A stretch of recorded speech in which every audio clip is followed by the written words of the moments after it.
তাল, এই জিনিসটা মাথায় এলে বা চোখে পড়লে সবার প্রথমে যেটা নজরে আসে বা মনে হয় সেটা হলো নরম তুলতুলে তালের বড়া।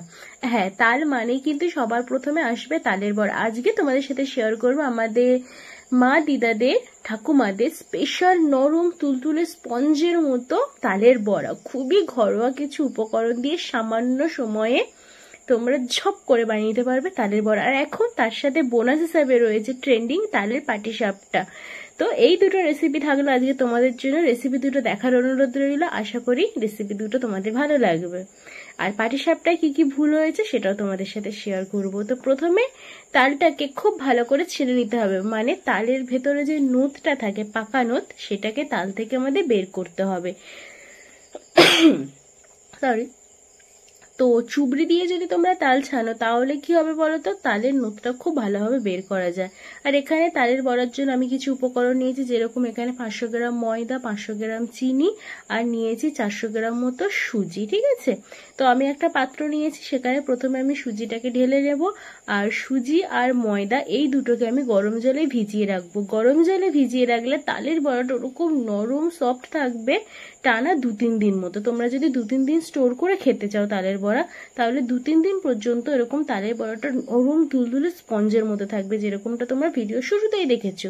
এই যে গরম জল দিয়ে আমি ময়দা সুজিটাকে ভিজিয়ে রাখলাম, সুজিটাও সুন্দরভাবে ফুলে যাবে আর নরম। এবারে যেটা করতে হবে, তালের মধ্যে যেই শাঁসটা থাকে না, সেটাকে ছেঁকে নিতে হবে। মানে এটা হলো তালের কাঁধ, আর শাঁস বলতে বোঝাচ্ছি সুতো সুতো ধরনের একটা জিনিস থাকে তালের মধ্যে, সেটাকে আমাদের খুব ভালো করে ছেঁকে নিতে হবে। না হলে এই তালটা দিয়ে তোমরা যাই বানাও না কেন, সেটা কিন্তু খেতে ভালো হলেও বিরক্তিকর একটা ব্যাপার থাকবে, সুতোগুলো গালে আটকাবে, খেতে ভালো লাগবে না। তাই অবশ্যই করে জাল, নেট, যার যা ইচ্ছা তার সাহায্যে ছেড়ে নেবে। অনেকটা রোদ হয়েছে। আর এই যে আমি প্রায় আধা ঘন্টা মতো ভিজিয়ে রেখেছিলাম গরম জলে ময়দার সুজিটা, সেটা দেখো বেশ ফুলে গেছে আর একটা মোটা থিকনেস হয়েছে। এর মধ্যে আমি দিয়ে দিল এবার তালটা। তাল এখানে আমি নিয়েছি প্রায় একটা বড় বাটির 1 বাটি, মানে গামলা নয়, বাটির 1 বাটি মতো আমি তাল নিয়েছি। আর এর মধ্যে তাল আর চিনিটা দিয়ে খুব ভালো করে মিশিয়ে নেবো। মানে ময়দা, সুজি, তাল, চিনি আর অবশ্যই করে লবণ, এই সব উপকরণ দিয়ে খুব ভালো করে এটাকে ফেটাতে হবে, মিক্স করতে হবে। ঠিক আছে, আর এবার দিয়ে দেবো আমি নারকেল, যাতে এটা খেতে আরো সুস্বাদু হয়।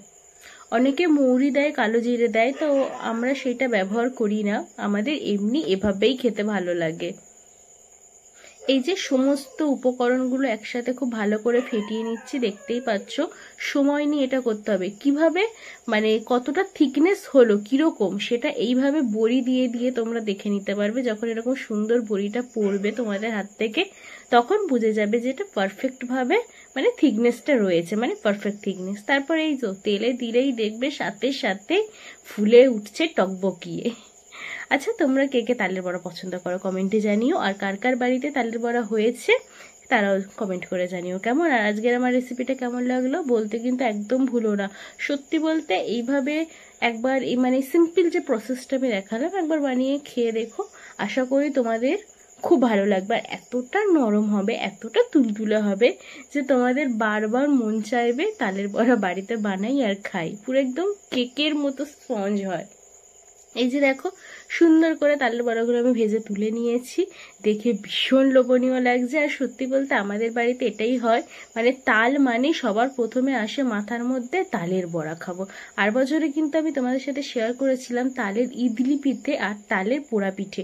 আমাদের গ্রামের দিকে তালের এই পোড়া পিঠের কিন্তু খুব চল রয়েছে।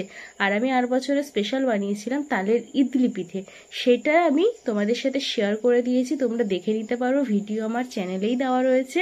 আর তোমাদের সুবিধার্থে আমি ডেসক্রিপশনে নয় লিঙ্ক দিয়ে দেবো, তোমরা কিন্তু ওখান থেকে দেখে নিতে পারো। তাহলে সুন্দর তালের বড়া হয়ে গেলে এবার চলো শেয়ার করি তোমাদের সাথে বোনাস হিসাবে তালের পাটিসাপটা। প্রথমে নারকেলটাকে কুড়িয়ে নেবো, আর যে ভেলি বা পাঠালি হয় জানো তো, সেই লাল রঙের ভেলি বা পাঠালিটা আমি দিয়েছি আজকে নারকেলের ছাই মারার জন্য। ঠিক আছে, আর যেই তালের বড়ার যেই পেস্ট, মানে আমি যেই মাখাটা বানিয়েছিলাম সুজি ময়দা দিয়ে, সেই মাখা আমি একটু তুলে রেখেছিলাম, সেই মাখাটার মধ্যে আরও বেশি করে তাল দিয়েছি আর জল দিয়েছি, আর কিচ্ছু দেবো না। দিয়ে ওটাকে ভালো করে একটা পাতলা লিকুইড এই যে এরকম দেখতে পাচ্ছ, যেরকম লিকুইড একটা থিকনেসে ব্যাটার করেছি, সেটাকেই তাওয়াতে দিলাম, দিয়ে নারকেলের যে পুরটা বানিয়ে রেখেছিলাম সেটা দিয়ে করছি। তো আমার এখানে কিছু ভুল হয়েছিল, যেরকম এখানে সুজির পরিমাণটা বেশি হয়েছিল, আরও হয়তো বেশ কিছু ভুল হয়েছিল। তো তোমরা জানিও আমাকে কমেন্ট করে যে কি কি ভুল হয়েছিল বলে আমার এই জিনিসটা ঠিক অতটা ভালো হয়নি। আর হিট একটু বেশি থাকার কারণে একটু লেগে গেছিলো তলায়। তো যাই হোক, খেতে কিন্তু তবু মোটামুটি ভালো হয়েছিল। তোমরা কে কে তালের পাটিসাপটা খেয়েছো জানিও। তো আজকের এই আমার সিম্পল দুটো রেসিপি তোমাদের সাথে শেয়ার করলাম সহজভাবে, আশা করি ভালো লেগেছে। আর সব থেকে ভালো তো আমার তালের বড়াটাই বেস্ট। তো চলো আজকে টাটা, দেখা হচ্ছে তোমাদের সাথে নেক্সট কোনো ভিডিওতে। ততক্ষণ তোমরা সবাই ভালো থেকো, সুস্থ থেকো, আর আমাকে একটু দয়া করে প্লিজ প্লিজ প্লিজ আমাকে একটু ভালোবাসা দিও। তো সবাইকে টাটা, বাই বাই।